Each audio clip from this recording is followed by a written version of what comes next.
All right, y'all, we are back in the home shop, which makes working on the RSX a little bit easier. So what we're doing today is my really only goal is to get the transmission out. So we got to install the Clutchmaster's FX725 twin disc so it can actually handle the power. Everyone pay your respects down below for the transmission because it is cooked, boys. It's not going to survive. I don't think it will.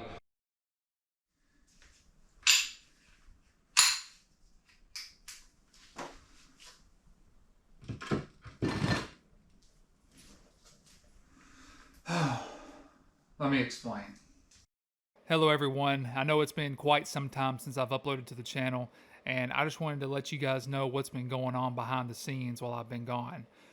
So, we basically turbocharged the RSX, got it working good, worked out all the kinks, and for the past 8 months, when I haven't been uploading, we've been autocrossing.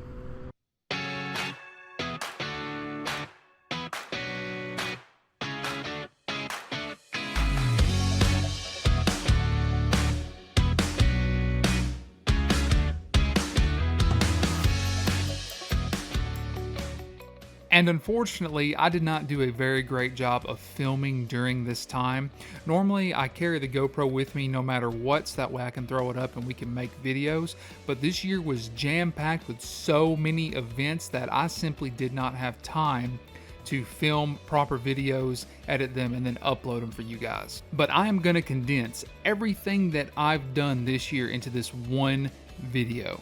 And more importantly, everything that I've learned. Because if I have learned anything, it's that in autocross, it does not matter how much horsepower you make. It's all about how well you can drive your vehicle. So starting from the beginning, we got the RSX running with the turbo installed back in April of 2025. And then we immediately learned that a sports car club would begin hosting their autocross events very local to us in May. So just a few short weeks after we got the RSX running.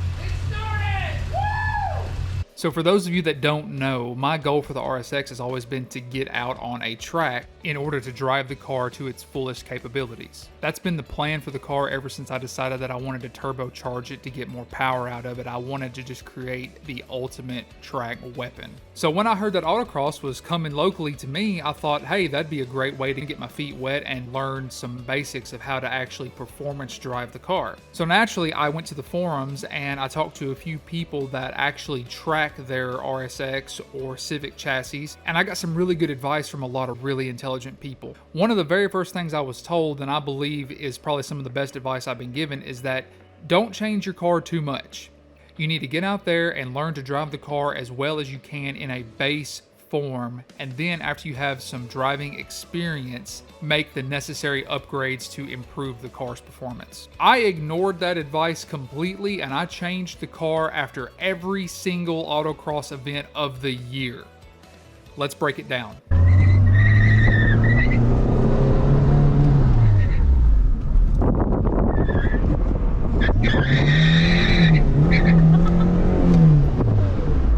Dude, that clutch, man. These fucking tires, man. So as I'm sure you heard through my driving or my audible disdain, the tires that were previously on the car during my very first event were my Falcon 500 treadwear all seasons that have been on the car for some time at that point. So my very first upgrade to the car after this first autocross day were a set of 255 40 R17 Kumo V730 200 treadwear tires.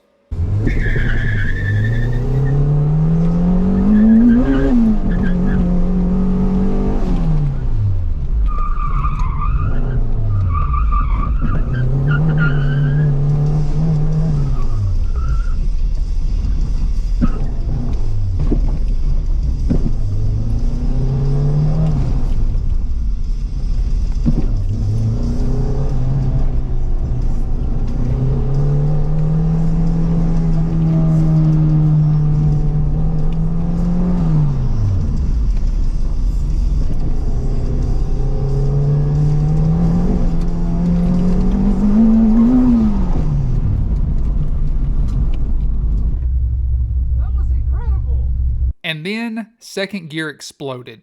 But on the bright side, I did get the AC fixed in the car.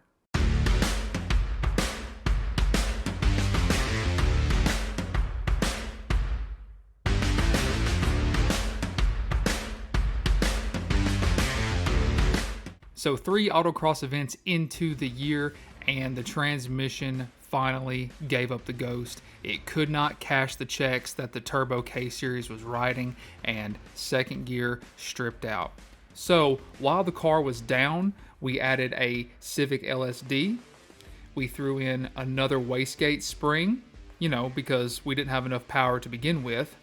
We tuned in launch control, and we did a rear bumper cut on the RSX for speed.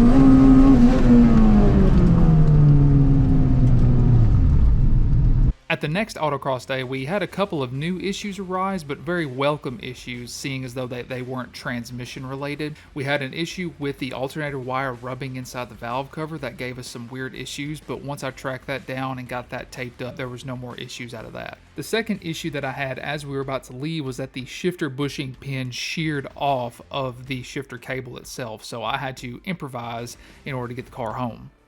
And since we were coming up on winter very quickly, I went ahead and fixed the heat in the car that we haven't had in there for months with this contraption. And we also copped ourselves a really nice clean set of cloth RSX seats to help keep me from sliding around so much, which is a very common problem with the OEM leather seats in the Type S. And then, during our very next Autocross day, second gear stripped again. And with that failure, I have made the decision that I am no longer going to be repairing my transmissions with OEM Honda parts. So no more fooling around. We went ahead and went with the M-Factory 1-to-4 drag gear set, carbon synchros, and a wave track LSD. And since I was building this transmission myself, I went ahead and built my very own input shaft in-play tool, so that way I could measure for the correct shims to go in the transmission. And during the building process of the new input shaft and counter shaft, I decided to ditch the old Type S RSX 6-speed gear and replace it with a TSX 6th gear, so that way I have better RPMs at highway cruising speeds. I also had to replace the counter shaft because it got chewed up whenever second gear stripped again, so I had to replace it, and I also got a new 4.7 final drive. And during my research of building transmissions, I read somewhere that the OEM shift selector can break off and wreak havoc in the transmission, so I didn't want to take any chances, and I went ahead and purchased and installed the upgraded Speed Factory shift selector. And then this happened.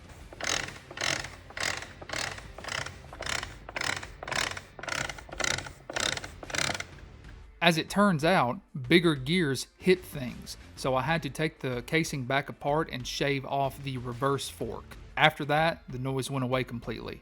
Along with those upgrades to the transmission, we got roll center correction ball joints from Whiteline, hard race inverted tie rod ends, and a full alignment on the car.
found out that I definitely won't be able to break second gear.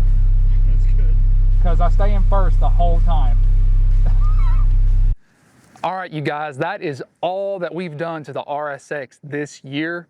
And unfortunately, that's all for the 2025 Autocross season. So I just want to say a huge thank you to the Tri-Lake Sports Car Club. Justice, Dan, Aaron, you guys were a huge help. You taught us a lot, and we absolutely cannot wait for the 2026 season. But until then, that's going to be it for the RSX, for me and for you guys. And so thank you so much for watching this video. And sorry, dude, I forgot to mute my phone. We're gonna have to reshoot that.